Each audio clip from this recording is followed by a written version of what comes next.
ಕಾಂಗ್ರೆಸ್ ಸರ್ಕಾರ ಸಹಕಾರ ಯೋಜನೆಗಳ ಅಡಿಯಲ್ಲಿ ಜನರಿಗೆ ನೀಡಿರುವ ಸೌಲಭ್ಯಗಳನ್ನು ಜನರಿಗೆ ತಲುಪಿಸಲು ಸಹಕಾರ ವಿಭಾಗದಲ್ಲಿ ಪ್ರತಿ ಜಿಲ್ಲಾ ಮತ್ತು ತಾಲೂಕು ಮಟ್ಟದಲ್ಲಿ ಸಹಕಾರ ಘಟಕಗಳನ್ನು ಮಾಡುವ ಮೂಲಕ ಸಂಘಟನೆ ಮಾಡುತ್ತಿದೆ. ಅದೇ ರೀತಿ ಮೈಸೂರು ಜಿಲ್ಲೆಯ ಕಾಂಗ್ರೆಸ್ ಸಹಕಾರ ವಿಭಾಗದಲ್ಲಿ ಸಹಕಾರ ವಿಭಾಗದ ಗ್ರಾಮಾಂತರ ಅಧ್ಯಕ್ಷರಾದ ಎಸ್. ಸಿದ್ದಯ್ಯ ಅವರು ಕಾಂಗ್ರೆಸ್ ಜಿಲ್ಲಾ ಅಧ್ಯಕ್ಷ ವಿಜಯಕುಮಾರ್ ನೇತೃತ್ವದಲ್ಲಿ ಸಭೆ ನಡೆಸಿದರು. News public CCTV Mysuru. ವರದಿ ಮಹದೇವ್ ಸಿಸಿಬೇರ್ಯ. ಇಲ್ಲಿಗೆ ಕರೆಕ್ಟ್ ಬಂದಿದ್ದಾರಲ್ಲ, ಅದಕ್ಕೆ ಮೂಲ ಕಾರಣ ಯಾರು ಗೊತ್ತಾ? Doctor BJ. ವಿಜಯಕುಮಾರ್ ಅವರು. ಅವರಿಗೆ ಎದ್ದು ನಿಂತು ಒಂದು ನಿಮಿಷ ಚಪ್ಪಾಳೆ ತಡಕಾಗತ್ತ, ಎದ್ದು ನಿಂತು ಎಲ್ಲರೂ ಕೂಡ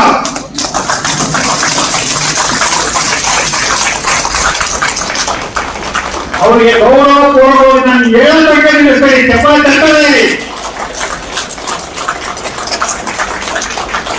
ಥ್ಯಾಂಕ್ ಯು. ಏನು ಒಂದು ಕಾರ್ಯಕ್ರಮ ಆಗಿದೆ, ಆ ಕಾರ್ಯಕ್ರಮಕ್ಕೆ ತಾರಾಮೇಲೆ ಒಬ್ಬರೇ ಹೋಗಿಲ್ಲ ನಿಮ್ಮ ಜೊತೆಯಲ್ಲಿ ನಾವೆಲ್ಲರೂ ಕೂಡ ಇರ್ತೀವಿ. ಅದಕ್ಕೆ ಉಸ್ತುವಾರಿಗಳಾಗಿ ನಮ್ಮ ಡಾಕ್ಟರ್ ಬಿ.ಜೆ. ವಿಜಯಕುಮಾರ್ ಅವರು 3 ಜನರನ್ನು ನೇಮಿಸಿದ್ದಾರೆ. ಪುರುಷರ ವಿಭಾಗಕ್ಕೆ ಜೊತೆಗೆ ಮಹಿಳಾ ವಿಭಾಗಕ್ಕೆ 3 ಜನ ಉಸ್ತುವಾರಿಗಳಲ್ಲಿ ನೇಮಿಸಿದ್ದಾರೆ. ಅವರು ಯಾರಂದ್ರೆ ಎಡತಲೆ ಮಂಜಣ್ಣವರು, ಹಿರಿಯ ಉಪಾಧ್ಯಕ್ಷರು ಡಿಸಿಸಿ ಕಾಂಗ್ರೆಸ್ ಪಕ್ಷ. ಹಾಗೇನೆ ಶಿವಪ್ರಸಾದ್ ಸರ್, ಹಿರಿಯ ಪ್ರಧಾನ ಕಾರ್ಯದರ್ಶಿಗಳು. ಹಾಗೇನೆ ಸಂತೋಷ್, ಮೈಸೂರು ಜಿಲ್ಲಾ ಕಾಂಗ್ರೆಸ್ ಸಮಿತಿ ಕಾರ್ಯಾಧ್ಯಕ್ಷರು. ಇವರು 3 ಜನ ನಮ್ಮನ್ನು ವಾಚ್ ಮಾಡ್ತಾ ಇರ್ತಾರೆ, ದಯವಿಟ್ಟು ಅರ್ಥ ಮಾಡ್ಕೊಳ್ಳಿ. ಇವರು 3 ಜನ ಪುರುಷರ ವಿಭಾಗ ಮತ್ತೆ ಮಹಿಳೆಯರ ವಿಭಾಗ ಎರಡನ್ನೂ ಕೂಡ ವಾಚ್ ಮಾಡ್ತಿರ್ತಾರೆ. ಯಾವ ಬ್ಲಾಕ್ ಏನ್ ಮಾಡ್ತಾ ಇದೆ, ಯಾವ ಬ್ಲಾಕ್ ಸಂಘಟನೆ ಮಾಡ್ತಾ ಇದೆ, ಯಾವ ಜಿಲ್ಲಾ ಪದಾಧಿಕಾರಿಗಳು ಸಂಘಟನೆ ಮಾಡ್ತಾ ಇದ್ದಾರೆ ಅನ್ನೋದ್ರ ಬಗ್ಗೆ ಪ್ರತಿಯೊಂದು ಕೂಡ ವಾಚ್ ಮಾಡ್ತಾ ಇರ್ತಾರೆ. ಅದು ನಿಮ್ ಗಮನದಲ್ಲಿ ಇರಲಿ.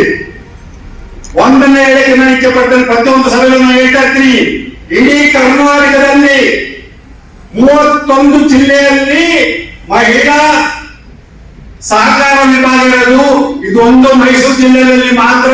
ಅದಕ್ಕೆ ಕಾರಣಭೂತರಾದವರು ಡಾಕ್ಟರ್ ಬಿ.ಜೆ. ವಿಜಯಕುಮಾರ್ ಅವರು. ನಾನು ಇವತ್ತು ಹೆಮ್ಮೆಯಿಂದ ಹೇಳ್ಕೊಳ್ಳಿಕ್ಕೆ ಇಚ್ಛೆ ಪಡ್ತೇನೆ. ಮೊನ್ನೆ ಕೆಪಿಸಿಸಿ ಅಧ್ಯಕ್ಷ ಬಂದರು ಕೂಡ ಅದನ್ನೇ ಅವ್ರ ಮುಂದೆ ಹೇಳಿದೆ ನಾನು. ಹೌದು ಅಂತ ಒಪ್ಪಿಕೊಟ್ಟರು ಅವರು. ನೋಡಿ, ಮೊನ್ನೆ 15ನೇ ತಾರೀಕು ನಮ್ಮ ಕಾರ್ಯಕ್ರಮ ಆಯಿತು. ಆ ಕಾರ್ಯಕ್ರಮಕ್ಕೆ ಹಿರಿಯ ಗಾಂಧಿವಾದಿ ಕಿಮ್ಮನೆ ರತ್ನಾಕರ್ ಅವರನ್ನ ಕರೆಸಿದ್ರು. ಹಾಗೆಯೇ ಇವತ್ತಿನ ಕಾರ್ಯಕ್ರಮದಲ್ಲಿ ರಾಣಿ ಸತೀಶ್ ಮೇಡಮ್ ಮಾಜಿ ಮಂತ್ರಿಗಳು ಕರೆಸಿದ್ರು, ಮಾಜಿ ಎಂ.ಎಲ್.ಸಿ ಕರೆಸಿದ್ರು. ಇದೆಲ್ಲ ಇದಕ್ಕೋಸ್ಕರ ಒಳ್ಳೆ ಸ್ಪೀಕರ್ ಅನ್ನ ಕರೆಸಿದ್ರು. ಎದಕ್ಕೋಸ್ಕರ ಕರೆಸಿದ್ರು? ನಿಮ್ಮ ಒಳ್ಳೆದಕ್ಕಾಗಿ.